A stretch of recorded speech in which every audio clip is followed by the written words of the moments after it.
आशाराम की मुसीबतें कम होने का नाम ही नहीं ले रही है।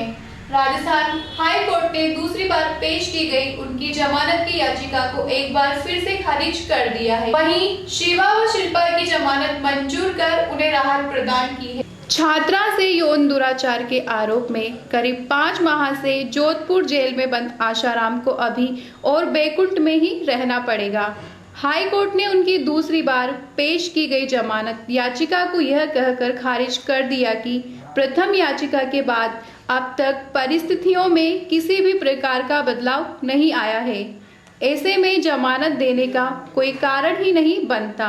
वहीं आशाराम के सह आरोपी सेवादार शिवा व गुरुकुल की वार्डन शिल्पी की जमानत अर्जी मंजूर कर उन्हें राहत प्रदान की है। दोनों संभवतः मंगलवार तक रिहा हो सकेंगे।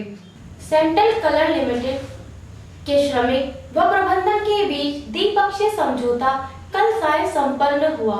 जिला कलेक्टर को सौंपा समझौता तथा पक्ष ने कहा कि वैधानिक कटौतियों के बाद श्रमिकों को 1 अक्टूबर से लेकर 7 नवंबर 2012 तक का वेतन दिया जाएगा। सेंट्रल कलर लिमिटेड के श्रमिकों को 1 अक्टूबर से 7 नवंबर 2012 तक का वेतन वैधानिक कटौती के बाद दिया जाएगा। कल साय श्रमिकों और प्रबंधन के बीच हुई द्विपक्षीय वार्ता के बाद यह समझौता हुआ। इसकी पुष्टि की सूचना जिला कलेक्टर को भी दे दी गई है। ज्ञात रहे सेंट्रल कलर लिमिटेड नवंबर 2012 में बंद हो गई थी तथा तभी से इसमें कार्यरत श्रमिक आंदोलनरत है। दिल्ली में कई चरणों में हुई वार्ता के पश्चात 11 मई 2013 से सेंट्रल कलर इकाई को क्लोजर माना जाएगा तथा 1 अक्टूबर से 7 नवंबर 2012 तक के लिए अर्जित वेतन श्रमिकों का वैधानिक कटौतियों के बाद श्रमिकों को वेतन का हकदार माना जाएगा। 15 फरवरी 2014 से 70 दिनों के अंदर अंदर ही भुगतान किया जाएगा। वहीं सेवा समाप्त की गई श्रमिकों को ग्रेच्युटी का भुगतान 11 मई 2013 की वेतन दर से किया जाएगा। श्रमिकों को 8.33% की दर से बोनस भी दिया जाएगा।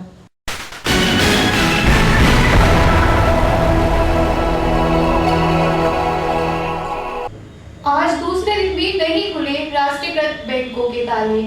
10 करोड़ से अधिक का कारोबार हुआ प्रभावित। राष्ट्रीयकृत बैंकों की 2 दिवसीय राष्ट्रव्यापी हड़ताल के चलते आज दूसरे दिन भी बैंकों में कामकाज ठप रहा। बैंक कर्मियों ने बैंक के आगे आ प्रदर्शन किया तथा अपनी मांगों को नहीं मानने पर अनिश्चितकालीन हड़ताल पर जाने की धमकी दी। कल से चल रही इस हड़ताल में कल ही में लगभग 10 करोड़ का लेन देन प्रभावित हुआ। इस हड़ताल को कुछ निजी एवं सहकारी बैंकों ने भी अपना समर्थन दिया है। हम जो बैंक न खोलेंगे, बैंक में उल्लू बोलेंगे। हम जो बैंक न खोलेंगे, बैंक में उल्लू बोलेंगे। हिटलर की चाल चलेगा, वो कुत्ते की मौत मरेगा। जो हिटलर की चाल चलेगा, वो कुत्ते की मौत मरेगा। वो कुत्ते की मौत मरेगा। जो हिटलर की चाल चलेगा, वो कुत्ते की मौत मरेगा। किसने की है? हमने की है। किसने की है? हमने की है। जो हम बैंक न खोल रहे हैं, बैंक में उल्लू बोल रहे हैं। जो हम बैंक न खोल रहे हैं, बैंक में उल्लू बोल रहे हैं। आईबीए चेयरमैन मुर्दाबाद, मुर्दाबाद। आईबीए चेयरमैन मुर्दाबाद, मुर्दाबाद, मुर्दाबाद। राष्ट्र विरोधी सरकार की नीतियां नहीं चलेगी, नहीं चलेगी। यूएनपीयू जिंदाबाद,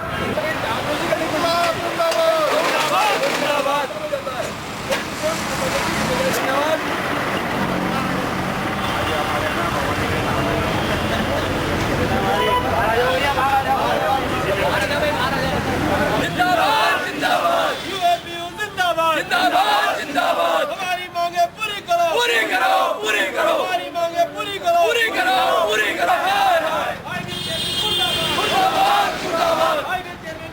मुर्दाबाद, मुर्दाबाद। हमारी मांगे पूरी करो, पूरी करो।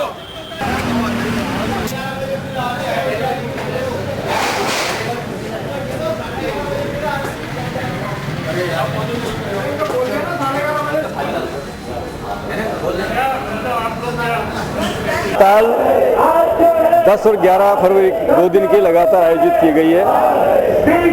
हमारा बैंक कर्मचारियों का जो वेतन समझौता United firm of bank union द्वारा मांगे समय पर दे दी गई थी। नवंबर 2012 में पिछला समझौता ड्यू हो चुका, एक्सपायर हो चुका, और समय पर डिमांड देने के बावजूद जिस तरीके से इंडियन बैंक एसोसिएशन ने इसमें ढिलाई बरती, वार्ता में बहुत धीमी गति से आगे बढ़े, और अंत में जाकर जो उन्होंने जो प्रस्ताव दिया वो मांग के अनुरूप बहुत कम है, और वो बैंक कर्मियों के और आज के महंगाई के दौर में अपर्याप्त है। जहां सरकार अपने केंद्रीय और राज्य कर्मचारियों को पिछले वेतनमान समझौते में पूरी वृद्धि दी, वहीं बैंक कर्मचारी अभी भी पीछे चल रहे हैं। और बैंक कर्मचारियों की जो सेवा शर्तें हैं और जो उनका काम है, जो जिम्मेदारी है, उसको देखते हुए बैंक कर्मियों ने जो अपनी डिमांड रखी है बहुत वाजिब है, लेकिन IBA और केंद्र सरकार ने उनकी डिमांड पर अभी ध्यान नहीं दिया, इसलिए मजबूरी में हड़ताल आयोजित करनी पड़ी। राजनीतिक, हम इसी राजनीति के अंदर है नहीं, लेकिन फिर भी जो सरकार बैंक कर्मचारियों के हितों का ध्यान रखेगी और जो राजनीतिक दल इसके ऊपर बैंक कर्मचारियों की मांग का समर्थन करेंगे, हम उनके साथ देंगे। पदम पाटोदी, संयोजक, United forum of bank union. निजी स्कूल संचालकों ने दिया माध्यमिक विद्यालय जिला शिक्षा अधिकारी कार्यालय पर धरना तथा सौंपा ज्ञापन। राज्य सरकार द्वारा निजी विद्यालयों से उनकी व्यवस्था एवं शिक्षा पद्धति के बारे में हर महीने या 20 दिन में सूचना मांगने से नाराज निजी विद्यालय संचालकों ने आज माध्यमिक शिक्षा अधिकारी के कार्यालय के बाहर धरना दिया तथा ज्ञापन सौंपा। साथ ही संचालकों का कहना है कि हम स्कूलों की व्यवस्था व शिक्षा पर ध्यान दें या अधिकारियों को व्यवस्था की जानकारी देते रहें। इसी बात से नाराज हो आज निजी स्कूल संचालकों ने माध्यमिक जिला शिक्षा अधिकारी के कार्यालय पर धरना दे अपना रोष जताया। भारत माता की जय, भारत माता की जय। अभी तो ली अंगड़ाई है, आगे लाई जा रही है पब्लिक के बीच में, और नहीं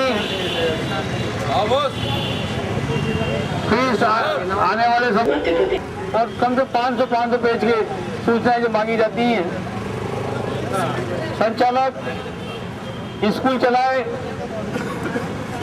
या इन लोगों के आदेश से ये जवाब देता रहे, जेरोक्स कराना फिरे। हम सब मिलकर इसका विरोध करते हैं और आज अपन ने ज्ञापन यहाँ दिया है। आने वाले समय में संघर्ष समिति से रिक्वेस्ट करूंगा कि संभाग स्तर पर जानवर सभी के लोगों को बुलाया जाए और संभाग कमिश्नर को ज्ञापन दिया जाए। उसके बाद फिर अपन जयपुर तक भी इसको इस अपनी मांग रखेंगे। जय हिंद। अगर परेशानी आती है हम आ जाते हैं, इकट्ठे हो जाते हैं, लेकिन संगठन को हमेशा संगठन की तरफ चले। पूर्व में भी जो गवर्नमेंट ने जब भी हमारे पर कुटाघात किया, ऐसे गलत नियम लगाए जो हमारे स्कूलों के बंद होने की जैसी स्थिति आ गई, तो अग्रणी भूमिका और दूसरी पहल दूसरों की यूनियन नहीं निभाई है, कोई नियम नहीं ला सकती।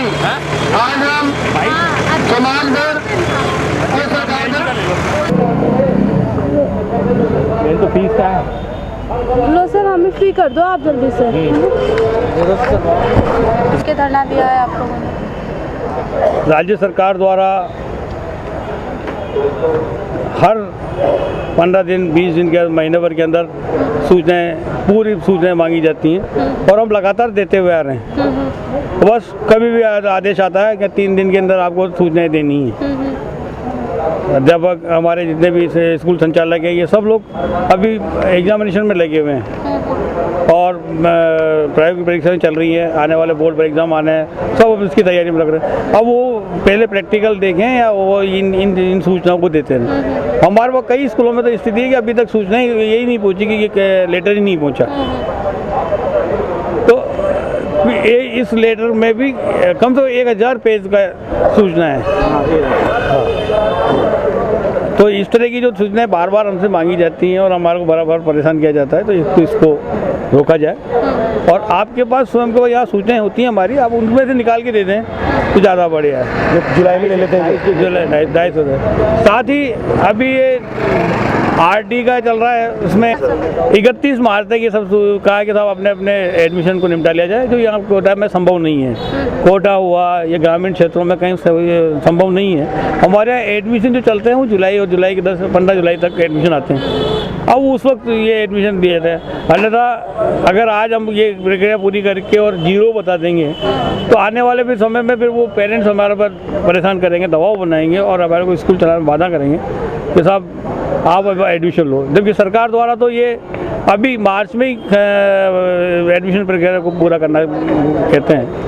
हमारी ये मांग है कि हमारे को 15 जुलाई तक एडमिशन के लिए दें। क्या तो हम उसको आश्वासन मिला है आपको? डीओ साहब से मिले हैं और डीओ साहब ने कहा है कि साहब अब आपकी जो भी मांगे हैं उनको आप राज्य सरकार के पास भेजते हैं।